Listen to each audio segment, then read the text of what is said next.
Sodium जो है chloride जो है वो आपकी रीअब्जॉर्ब हो रही है। अब through out this segment from here till here आपकी सोडियम क्लोराइड जो है वो रीअब्जॉर्ब हो रही है, लेकिन आपका वाटर जो है वो रीअब्जॉर्ब नहीं हो रहा है। ठीक है, तो इसका मतलब है कि यहाँ पे वाटर ज्यादा रह गया है और सोडियम क्लोराइड की अमाउंट जो है वो कम हो गई है। As a result of that क्या होगा कि large amount of water will be lost from the body and उसके अंदर जो कॉन्सेंट्रेशन है आयंस की वो हो जाएगी कम। ठीक है, आई बात समझ में?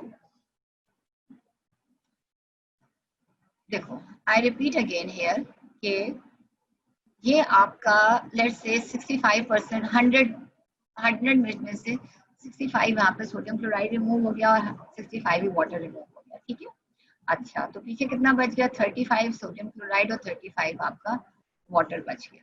अब आप नीचे आ जाओ। अब यहाँ पे ऑस्मोलैरिटी को कुछ नहीं हुआ क्योंकि दोनों बराबर हैं, सोडियम क्लोराइड और वाटर दोनों आपके बराबर हैं अमाउंट। ठीक है, अच्छा अब आप नीचे आ जाओ। यहाँ पे क्या हो रहा है? यहाँ पे आपके लेट से कि वाटर जो है आपका 20% रीअब्जॉर्ब हो गया। 20% रीअब्जॉर्ब हो गया तो उसका मतलब यहाँ पे कितना वाटर रह गया? 15 वाटर रह गया। और लेट से कि 2 मॉलिक्यूल्स आपके सोडियम क्लोराइड के निकल गए, तो 33 आपका सोडियम है और वाटर कितना रह गया? 15 वाटर रह गया और यहाँ पे आपके 33 आपके सोडियम क्लोराइड है। सोडियम क्लोराइड ज्यादा है और वाटर रह गया आपका सिर्फ 15, तो इसका मतलब है यहाँ पे सोडियम क्लोराइड की कॉन्सेंट्रेशन ज्यादा हो गई। अच्छा बाय द अब आप यहाँ थी ascending part of group of helium में आ जाओ। यहाँ पे क्या हो रहा है? यहाँ पे 25% जो है वो आपका सल्यूट्स रीअब्जॉर्ब हो रहे हैं, लेकिन वाटर रीअब्जॉर्ब नहीं हो रहा। ठीक है, तो आपके जो सल्यूट्स 33 रह गए थे वो 25 उसमें से निकल गए। ठीक है, 25 सल्यूट्स उसके अंदर से निकल गए, तो पीछे कितने सल्यूट्स यहाँ पे रह गए? 8। और वाटर कितना था आपका? 15, तो यहाँ से आ रहा था। ठीक है, तो जब 8 सल्यूट्स पीछे रह जाएंगे और वाटर रह जाएगा 15, तो वाटर यहाँ पे 15 रह गया और सल्यूट्स यहाँ पे निकल गए, तो 8 रह गए। 25% निकल गए, तो 8 सल्यूट्स हैं और 15 वाटर है, तो हम इसको कहेंगे कि ये डाइल्यूट हो गया है। ठीक है, अब यहाँ पे आ जाओ। ठीक है, यहाँ पे क्या हो रहा है? 5% सल्यूट्स और रीअब्जॉर्ब हो रहे हैं। ठीक है, 5% सल्यूट्स यहाँ पे और रीअब्जॉर्ब हो रहे हैं, तो क्या हो रहा है? 13 रह गए थे ना, 5 इसमें से और निकाल दो। हाँ, 8 रह गए आपके सल्यूट्स यहाँ पे और वाटर अभी भी आपका 15 है, तो आज का मतलब है कि सल्यूट्स 13 से रह गए 8 सल्यूट्स हैं और 15 आपका वाटर है। ठीक है, तो उसका मतलब है अभी डाइल्यूशन अब है और ज्यादा होगी। ठीक है, और नीचे आओ। ठीक है, यहाँ से लेट्स सी के 4% आपका सल्यूट जो है यहाँ पे भी आपके रीअब्जॉर्ब हो गए। ठीक है, राइट, तो पीछे आपका लेट्स से के 4 आपके रह गया सोडियम क्लोराइड और 15 रह गया आपका वाटर। ठीक है, तो इसका मतलब है आपका यूरिन जो है वो डाइल्यूट और हो गया, यानी कि सल्यूट्स रीअब्जॉर्ब हो रहे हैं, वाटर रीअब्जॉर्ब नहीं हो रहा है, तो आपका यूरिन जो प्रोड्यूस होगा वो डाइल्यूट होगा और मिनिमम ऑस्मोलारिटी जो सल्यूट्स की होती है हो जाती है उनकी, वो हो जाती है आपकी 50 मिली ऑस्मोल्स। ठीक है, अच्छा अब हम बात करते हैं उस सिनेरियो की जिसमें आर फास्टिंग। ठीक है, और आप पानी नहीं पी सकते हैं, आपकी बॉडी की ऑस्मोलैरिटी बढ़ गई है, थर्स्ट सेंटर्स आपके स्टिमुलेट हुए हैं, लेकिन प्यास आपको बहुत लग रही है, रोज की गिलास से पानी तो आप पी नहीं सकते। ठीक है, लेकिन आपका सीन क्या है कि अब किडनीज जो हैं दे कम फॉर द रेस्क्यू, और वो क्या करेंगी? वो प्रिवेंट करेंगी, वो कंजर्व करेंगी वाटर को। They will conserve the water in the body by preventing the loss of the water from the kidneys. क्योंकि देखो सब बॉडी के अंदर अंडर नॉर्मल कंडीशन सबसे ज्यादा जो अमाउंट ऑफ वाटर लॉस है that is 1.5 litres and that is through the kidneys. ठीक है, तो kidney will prevent the loss of water from the body, कि आप पानी पी तो सक नहीं रहे हो, तो ये ना हो कि आप डिहाइड्रेट हो जाओ, तो और kidneys they will prevent the loss of the water from the body. अब सारा दिन अपने आप को सोचना बैठ के कि आपके साथ क्या हो रहा है। ठीक है, जब आप फिजियोलॉजी को आपको अपने ऊपर अप्लाई करोगे ना, तो फिर आप अंडरस्टैंड करोगे कितना मजा आता है। सोचिए कि सब हमारी किडनीज क्या काम कर रही हैं। अब कॉन्सेंट्रेटेड यूरिन कैसे बन रहा है, ठीक है। अब जो सिनेरियो यहाँ से चला था, वाटर रीअब्सॉर्ब हुआ, सोडियम क्लोराइड रीअब्सॉर्ब हुई, ऑस्मोलैरिटी 300 रहती है। By the time it reaches thin descending loop of Henle 20% water reabsorb हो जाता है, थोड़ी सी सोडियम और क्लोराइड रीअब्सॉर्ब होती है। तो as a result of that यहाँ पे सॉल्यूट कंटेंट ज्यादा हो जाता है और फ्लूइड कंटेंट कम हो जाता है, तो ऑस्मोलैरिटी इंक्रीज हो जाती है। अच्छा, और यहाँ पे अब थिन असेंडिंग लिफ्ट में क्या हो रहा है, यहाँ पे भी थोड़ा सा सोडियम क्लोराइड रीअब्सॉर्ब हो रही है, 25% यहाँ से भी रीअब्सॉर्ब हो रही है, एक्टिव रीअब्सॉर्प्शन हो रही है, ठीक है। तो क्या है यहाँ पे जो ये डाइल्यूटिंग सेगमेंट्स हैं, तो यहाँ पर क्योंकि वाटर रीअब्सॉर्ब नहीं हो रहा है, तो सिर्फ सल्यूट्स रीअब्सॉर्ब हो रही है, तो यहाँ पे वाटर पीछे रह जाएगा, सल्यूट्स यहाँ पे कम हो जाएंगे, तो यहाँ पे ऑस्मोलैरिटी कम हो जाएगी, ठीक है। अच्छा, उसके बाद क्या है,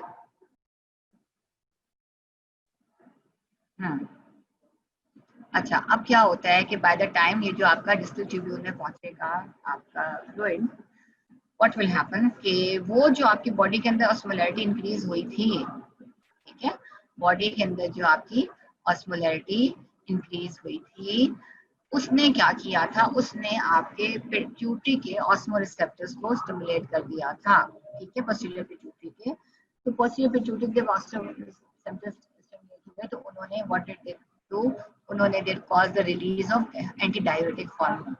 अब वो एंटी हार्मोन पोस्टीरियर से चलता चलता चलता आपकी रीचेस द किडनी, ठीक है। अब आपको याद है कि अभी पिछले चैप्टर में मैंने आपको पढ़ाया था कि यहाँ पे रिसेप्टर्स पड़े हुए हैं, एंटी डायूरेटिक हार्मोन के रिसेप्टर्स पड़े हुए हैं यहाँ पर, ठीक है।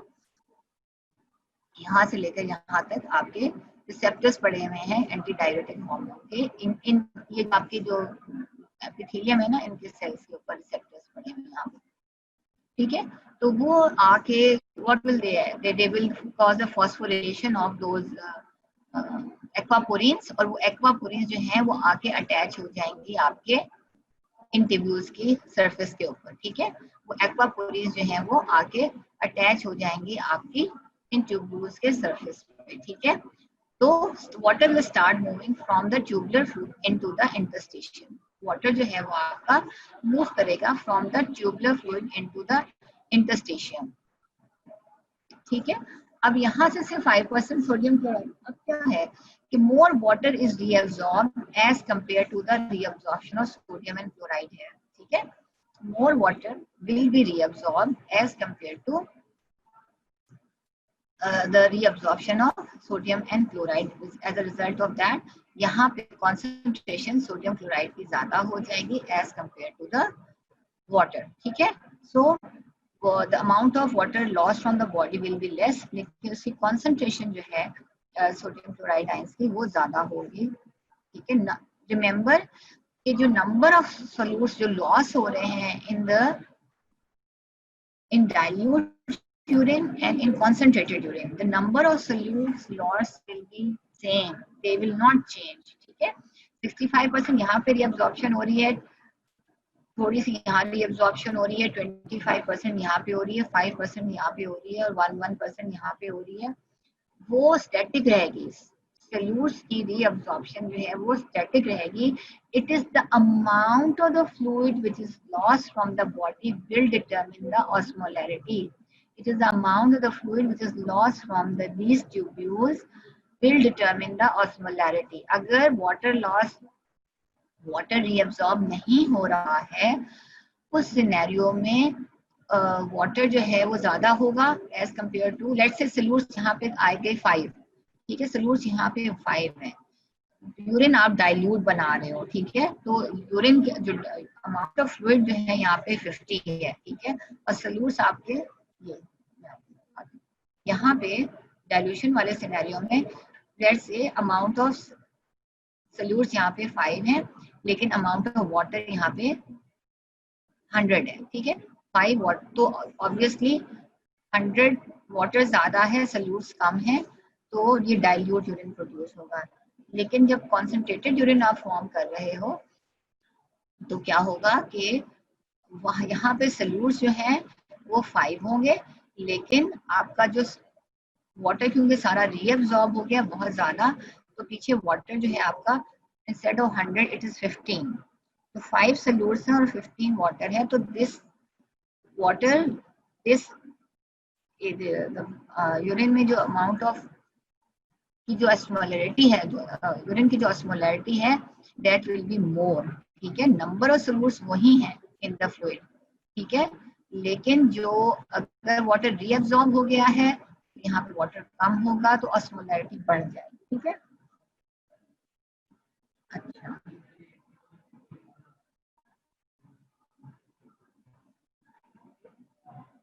ये सारा मैंने आपको पढ़ा दिया है, ये सब मैंने आपको करा दिया है।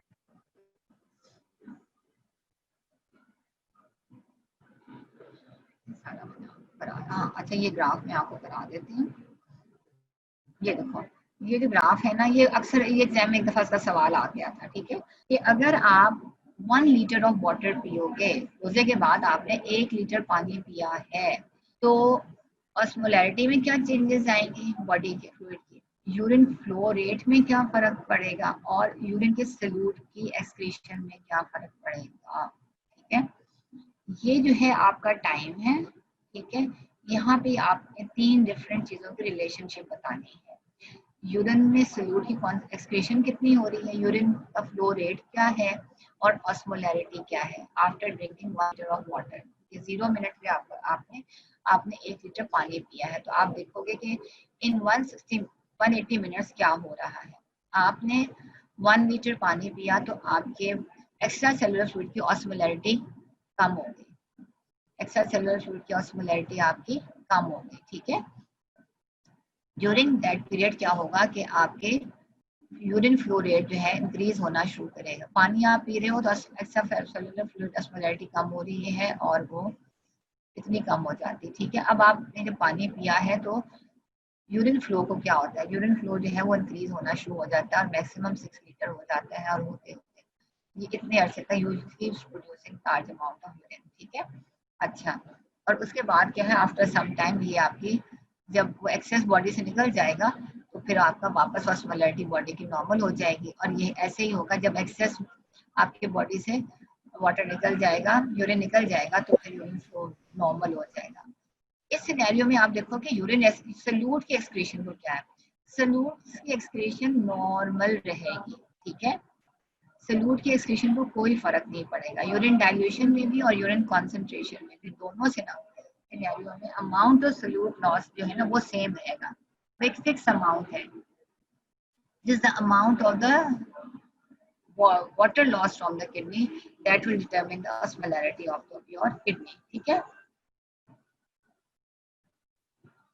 so kidneys can excrete large amount of dilute urine or small volume of concentrated urine. ठीक है, without major changes in rates of excretion of solutes such as sodium and potassium. This is very important. ठीक है, तो kidney बहुत large amount of dilute urine भी produce करती है, या very small concentration of very small volume of concentrated urine भी produce होती है। ठीक है, सारा दिन अगर आप पानी नहीं पियोगे, आप देखोगे जाके कि आपका amount of urine pass that will be small in amount, और वो डार्क इन कलर होगा, कॉन्सेंट्रेटेड होगा। ठीक है, लेकिन इंपॉर्टेंट बात इसमें क्या है कि there are no major changes in the rate of excretion of solutes such as sodium and potassium. Sodium and potassium की जो रीअब्जॉर्प्शन है वो कांस्टेंट है थ्रू आउट।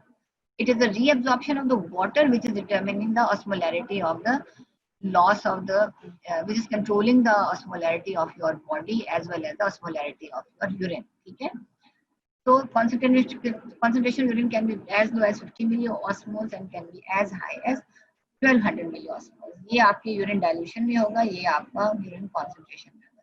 यूरिन डाइल्यूशन तब होगी जब आप बहुत ज्यादा हाइड्रेटेड होंगे, और यूरिन कॉन्सेंट्रेशन तब होगी जब आप बहुत ज्यादा डिहाइड्रेटेड होंगे। ठीक है,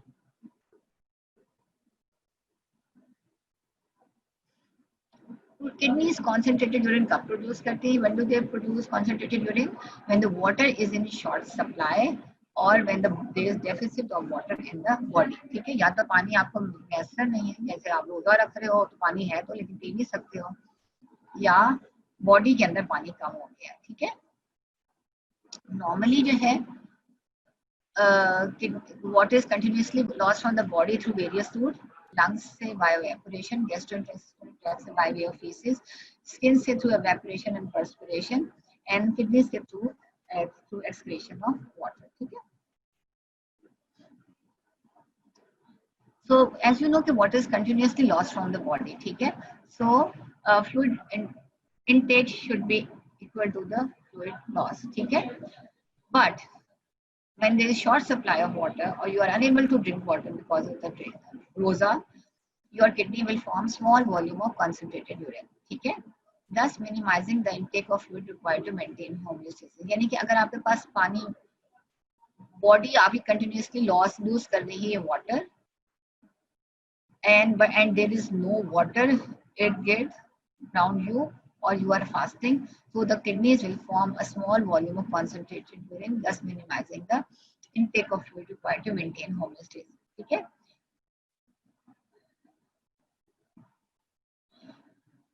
So या तो अगर आपकी बॉडी के अंदर पानी कम हो गया तो या तो पानी पियोगे आप, या अगर पानी नहीं आपको अवेलेबल है इन यूर फास्टिंग, इन दोनों सिनेरियो में आपकी किडनी जो है वो कॉन्सेंट्रेटेड यूरिन प्रोड्यूस करेगी. ठीक है. The human kidney can produce a maximal urine concentration of 1200 to 1400 milliosmoles, 4 to 5 times the osmolarity of plasma. अच्छा, किन कंडीशंस में कॉन्सेंट्रेटेड यूरिन प्रोड्यूस होता है? डायरिया में, वॉमिटिंग में, बर्न्स में, फास्टिंग में, स्टार्वेशन में, रीनल फेलियर में. इन सारी कंडीशंस में you are producing, body is producing concentrated urine. ठीक है. तो इनमें से किसी का भी एक सिनेरियो आ जा सकता है और उस सिनेरियो के साथ फिर वो आपसे पूछ सकते हैं कि बॉडी किडनी कैसे बना रही है कॉन्सेंट्रेटेड यूरिन. ठीक है. चलो जी देख लो बच्चों, थोड़ा सा ब्रेक मिले तो आपको. हाँ. Teacher, why are you sleeping in the class? Student, teacher your voice is so sweet, that's why I am getting sleepy.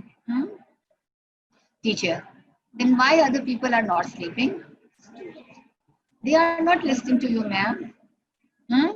ऐसी बात है. कितने लोग सो चुके हैं मेरे लेक्चर में? प्लीज बच्चों सो नहीं, पहले ही आप मुझे नजर नहीं आ रहे हो और मैं आपको जगा भी नहीं सकती हूँ उस तरह.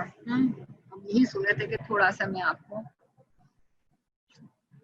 जो पढ़ लोगे, पता नहीं लेक्चर सुना कि नहीं सुना, लेकिन जो पढ़ो ये बेटा बहुत इम्पोर्टेंट चैप्टर है, बहुत कॉन्सेप्चुअल चैप्टर है, इसको बहुत ध्यान से सुनना प्लीज. मेरी आपसे रिक्वेस्ट है, दिस इज वेरी इंपॉर्टेंट. तो so no buttering it. Teacher your voice is so sweet that I am sleepy and the others who are not sleeping, they are not listening to me. ऐसी बात नहीं है, ये बहाना है आप लोगों का. अच्छा जी. Urine specific gravity. Urine specific gravity provides a rapid estimate of urine solute concentration. The more concentrated the urine is, the higher the urine specific gravity. Humans का नॉर्मल रेंज जो है 1.002 से, ह्यूमन यूरिन का जो specific gravity है 1.002 से 1.028 तक होती है. और जैसे जैसे यूरिन की ऑस्मोलैरिटी बढ़ती जाती है, यूरिन की स्पेसिफिक ग्रेविटी भी इंक्रीज होती जाती है. And that's how you can determine कि whether the kidneys are functioning normally और not, whether the kidneys are able to concentrate urine और नॉट. ठीक है. यूरिन कंसंट्रेशन कैसे प्रोड्यूस होती है? हाईली कंसंट्रेटेड यूरिन कैसे प्रोड्यूस होती है? ये देखो. अच्छा, किडनी कॉन्सेंट्रेटेड यूरिन कैसे प्रोड्यूस करेगी? किडनी जो है how will it conserve water? It will conserve water by preventing the loss of the fluid from the kidneys. ठीक है.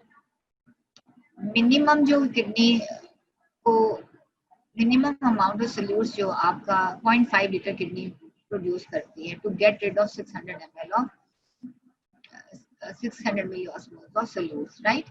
So minimum जो है obligatory urine volume में आपको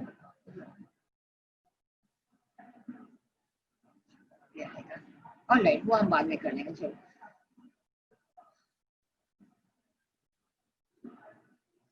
अच्छा, अब मुझे बताओ कि ये आपका इंटरस्टिशियम है. इंटरस्टिशियम के साथ साथ आपकी ब्लड वेसल्स भी पड़ी, भूल ना जाना यहाँ पे, यहाँ पैरेलल ना आपकी ब्लड वेसल्स भी पड़ी हुई हैं। हाँ, ये आपकी ब्लड वेसल्स पड़ी हुई हैं।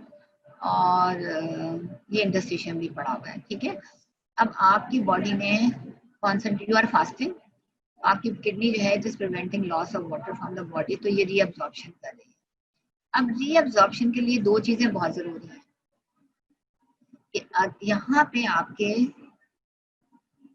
चैनल्स हों। ठीक है, चैनल्स होने जरूरी हैं। चैनल्स होंगे तो वाटर जो है निकल के यहाँ से यहाँ पर आएगा, from the renal tubular fluid into the interstitium। अगर चैनल्स नहीं है तो वाटर नहीं आएगा। ठीक है, दूसरी चीज क्या है कि कॉन्सेंट्रेशन ग्रेडियंट, कॉन्सेंट्रेशन ग्रेडियंट, अगर यहाँ वाटर का वही कॉन्सेंट्रेशन ग्रेडियंट है और जो यहाँ पे भी है वही वाटर का कॉन्सेंट्रेशन ग्रेडियंट, तो water will not move, water will only move from a higher concentration gradient towards a lower concentration gradient। from, ठीक है, from higher concentration gradients water move करेगा from higher concentration gradient towards lower concentration gradient। ठीक है, तो अब यहाँ पे इसका मतलब है एक तो चैनल्स खुले होने चाहिए तभी वाटर मूव करेगा, अगर चैनल्स नहीं खुले हुए तो वाटर नहीं मूव करेगा। दूसरे यहाँ पे कॉन्सेंट्रेशन ग्रेडियंट होना चाहिए। ठीक है, only then the water will move from the renal tubules into the interstitium। ठीक है, सो यहाँ पे अब देखो आप कि यहाँ पे क्या सिनेरियो होना चाहिए, यहाँ पे amount of water should be less, only then यहाँ पे अगर अमाउंट ऑफ वाटर कम होगी only then the water will move from higher concentration towards the lower concentration. Right, आई बात समझ में? तो you need aquaporins here, water channels, then the water will move and concentration gradient also, यानी कि water यहाँ पे ज्यादा हो और water यहाँ पर कम हो। जब water यहाँ पर कम होगा तो हम इसे कहेंगे कि ये एरिया हाइपर ऑस्मोलर है। ठीक है, इसका मतलब है कि यूरिन को, वाटर को बॉडी के अंदर कंजर्व करने के लिए आपको दो चीजें चाहिए, गेट्स, वाटर के गेट्स, ताकि वाटर यहाँ से निकलने के बजाय वापस बॉडी में वाटर इंटरस्टिशियम में चला जाए, इंटरस्टिशियम से वो ब्लड में चला जाए। ठीक है, गेट्स चाहिए। दूसरे वाटर की रीअब्जॉर्प्शन के लिए जरूरी है कि कॉन्सेंट्रेशन ग्रेडियंट हो यहाँ पे।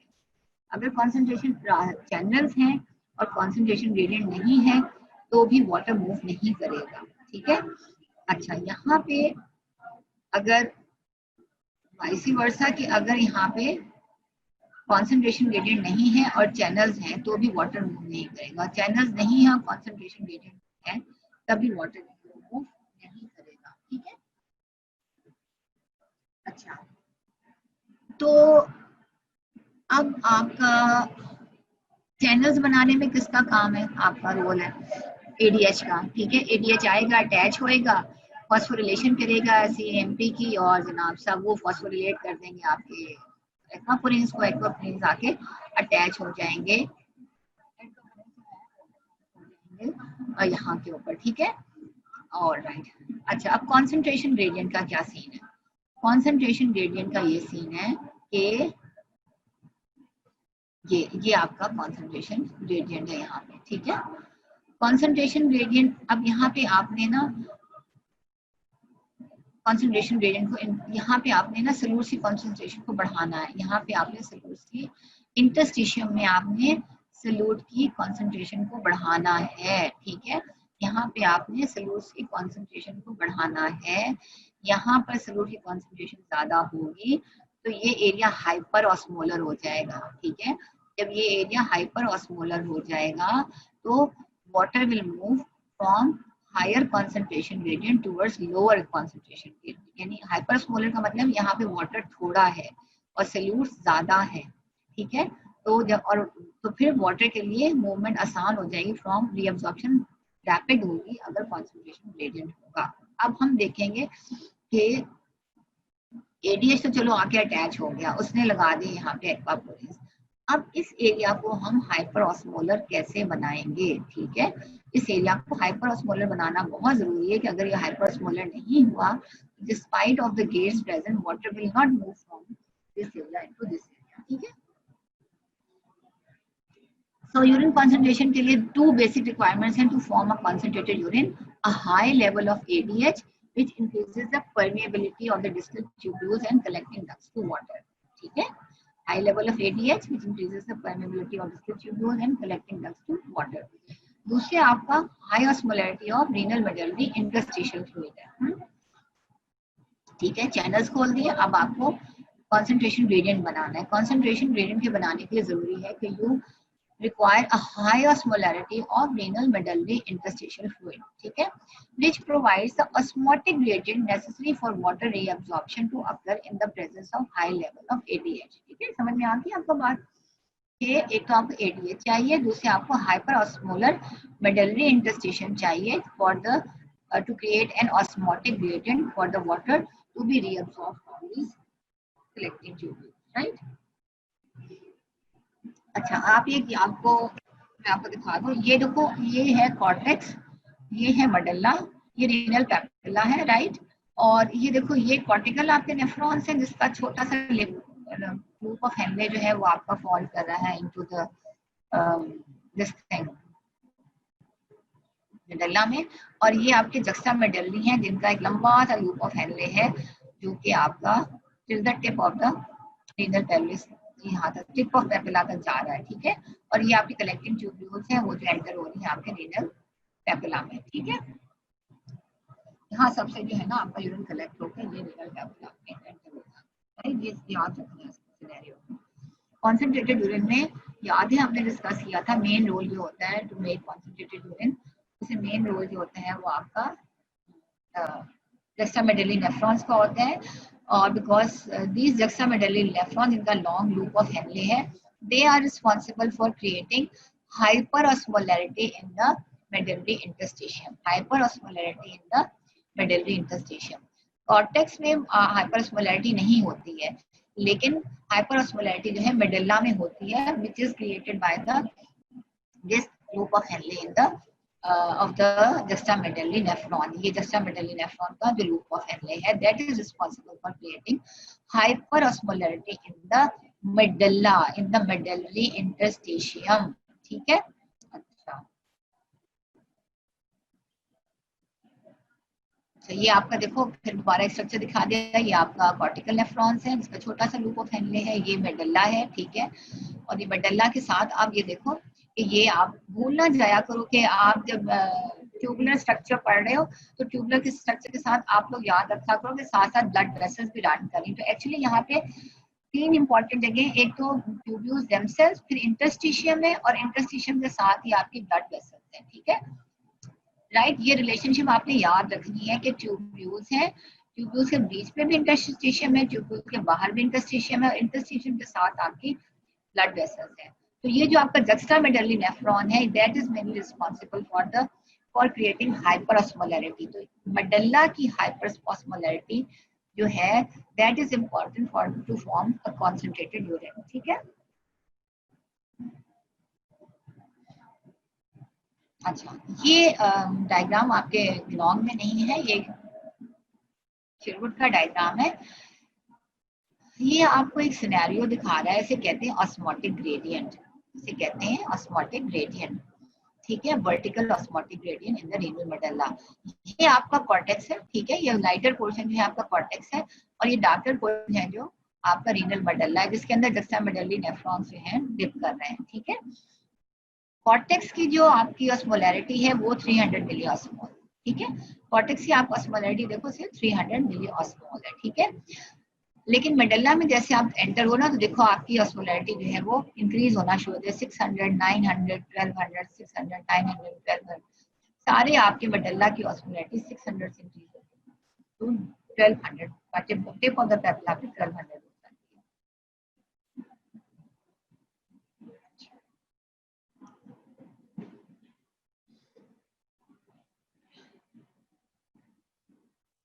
अच्छा, इससे पहले मैं आपको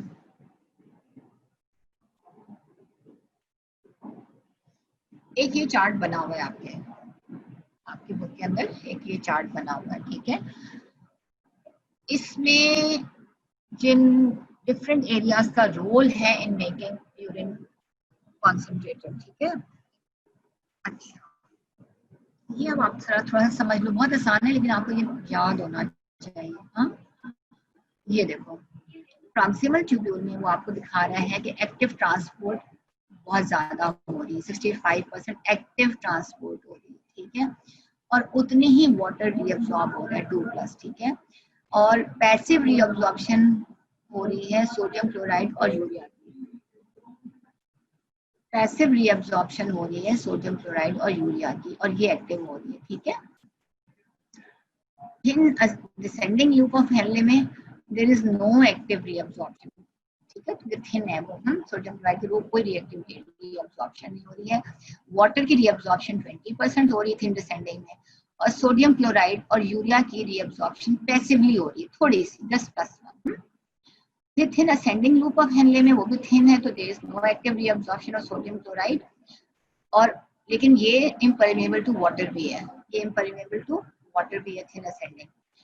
और उसके बाद सोडियम क्लोराइड और यूरिया की रीअब्सॉर्प्शन यहाँ पे पैसिवली हो रही है, ठीक है। Thick ascending loop of Henle में देखो आप, थिक असेंडिंग में एक्टिव सोडियम क्लोराइड की ट्रांसपोर्ट हो रही है 25%, 2+, ठीक है। लेकिन यहाँ पे वाटर की रीअब्सॉर्प्शन नहीं हो रही बिकॉज ये इम्परमेबल है सेगमेंट, ठीक है। ये डाइल्यूटिंग सेगमेंट्स है, ये दोनों सेगमेंट थिन असेंडिंग और थिन असेंडिंग दोनों डाइल्यूटिंग सेगमेंट्स हैं, ठीक है। और यहाँ पे सोडियम क्लोराइड और यूरिया की पैसिव रीअब्सॉर्प्शन नहीं हो रही। फिर आप डिस्टल ट्यूब्यूल पे आ जाओ, डिस्टल ट्यूब्यूल पे 5% पैसिव एक्टिव रीअब्सॉर्प्शन हो रही है, लेकिन यहाँ पर वाटर की रीअब्सॉर्प्शन नहीं हो रही है, ओनली हो रही है in the presence of ADH. Distal tubule में वाटर की रीअब्सॉर्प्शन हो रही है अगर एडीएच प्रेजेंट है, राइट। सोडियम क्लोराइड और यूरिया की पैसिव रीअब्सॉर्प्शन नहीं हो रही। अच्छा, कॉर्टिकल कलेक्टिंग ट्यूब्यूल्स में रीअब्सॉर्प्शन हो रही है सोडियम क्लोराइड की, ठीक है। बेसिकली यहाँ पे एल्डोस्टेरोन के इन्फ्लुएंस में होती है यहाँ पे इस एरिया में रीअब्सॉर्प्शन जो है, ठीक है। लेकिन थोड़ी सी हो रही है सोडियम क्लोराइड की रीअब्सॉर्प्शन। वाटर की reabsorption only it's occurring when there is ADH present. There is no reabsorption, passive reabsorption of sodium chloride और यूरिया, ठीक है। इनर मेडलरी कलेक्टिंग डक्ट में क्या हो रहा है, एक्टिव ट्रांसपोर्ट हो रही है सोडियम क्लोराइड की under the influence of aldosterone hormone, लेकिन वाटर की reabsorption only taking place if there is ADH present. There is no reabsorption of passive reabsorption of sodium chloride, and there is reabsorption of urea ions if ADH is present, ठीक है। ये बहुत important है, ये इसका आपने diagram बना के ना सामने रख के डायग्राम के आपने याद रखना है, ठीक है।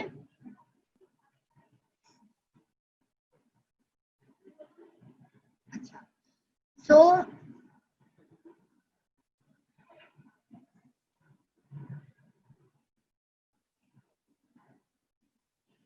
so factors which are making hyperosmolar medullary interstitium, ठीक है।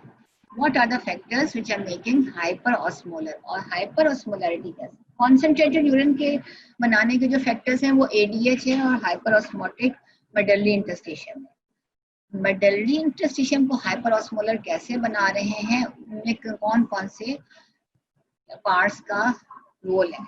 एक तो सबसे इम्पोर्टेंट जो पार्ट है वो thick ascending loop of Henley है, ठीक है।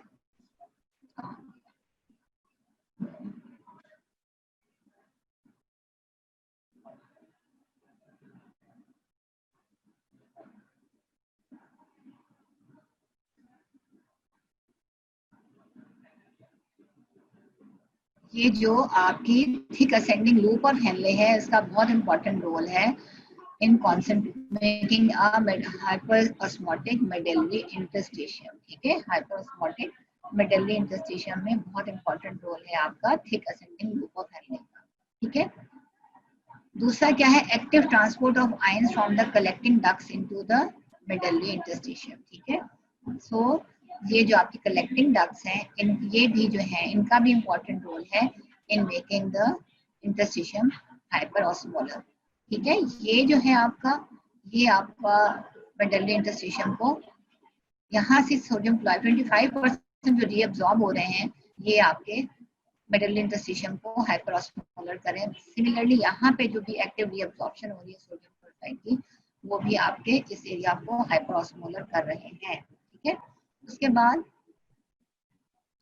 facilitated diffusion of urea from the inner medullary collecting ducts into the medullary interstitium, ठीक है। फिर यहाँ पे मेडलरी डक्ट से यहाँ पे यूरिया ट्रांसपोर्टर्स लगे होते हैं और ये फैसिलिटेटेड डिफ्यूजन होती है from the medullary collecting ducts into the urea, ठीक है। यानी कि ये यूरिया भी रिस्पॉन्सिबल है for making this area hyper osmolar, ठीक है। और लास्ट चीज क्या है कि reabsorption of water is less. Last क्या है कि reabsorption of water is less as compared to reabsorption of solutes. So this area becomes hyperosmolar, right?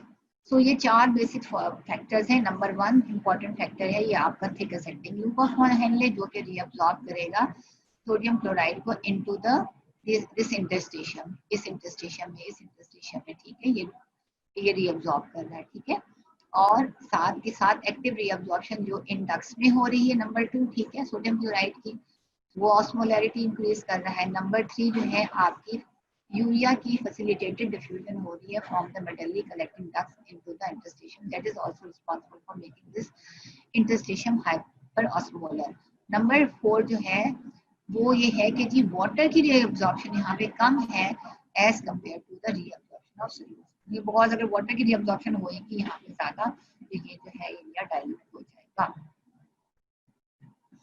अच्छा, so parts of nephron which are required for, अच्छा तो अब आपका दो चीजें हैं basically which are responsible for creating hyperosmolarity of medullary interstitium. एक तो सोडियम क्लोराइड है जो कि 50 to 60% रिस्पांसिबल है for making the medullary interstitium hyper osmolar, और दूसरे हैं आपका urea which is making the medullary which has a role 40 to 50%.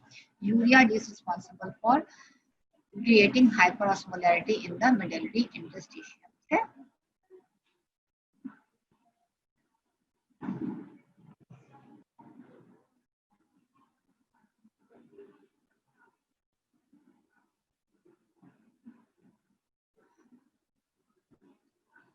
All right, so I think I should stop here. ये बस आप याद रखो कि कॉन्सेंट्रेटेड यूरिन बनाने के लिए इम्पॉर्टेंट है यू नीड एंटीडायरेटिक हार्मोन जो कि गेट्स प्रोड्यूस प्रोड्यूस करे, यानी कि परमिएबल करे ट्यूब्यूल्स को, और दूसरा आप you need hyper osmotic medullary interstitium, क्योंकि वो हाइपर ऑस्मोटिक होगा तभी एक concentration gradient osmotic gradient develop होगा और fluid will move from the tubules into the interstitium, ठीक है।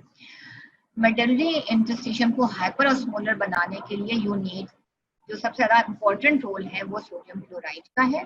50 to 60% जो है sodium chloride is responsible and 40 to 50% urea का रोल है in making the medullary interstitium hyper osmolar, ठीक है। तो I will stop here.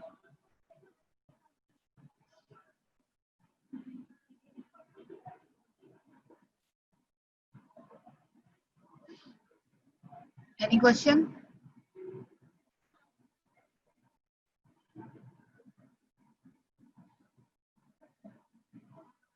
Unmute कर दो भाई।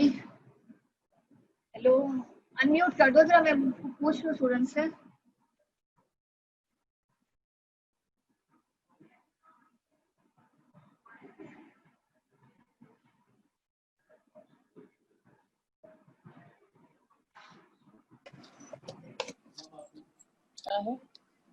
मैम कर दिया है लाइबा जाकरिया को। Any question? कोई नहीं किया, कोई बात नहीं। जो बेटा क्वेश्चन, एनी क्वेश्चन? नहीं आ रहा। ऑलराइट, जो भी क्वेश्चन होगा वो मैं आपको अगले नेक्स्ट उसमें मैं आपसे पहले पूछ लूंगी, और मे बी मैं आपको आगे ज़्यादा एक्सप्लेन करूंगी तो कोई क्वेश्चन आपके क्लियर हो जाएंगे।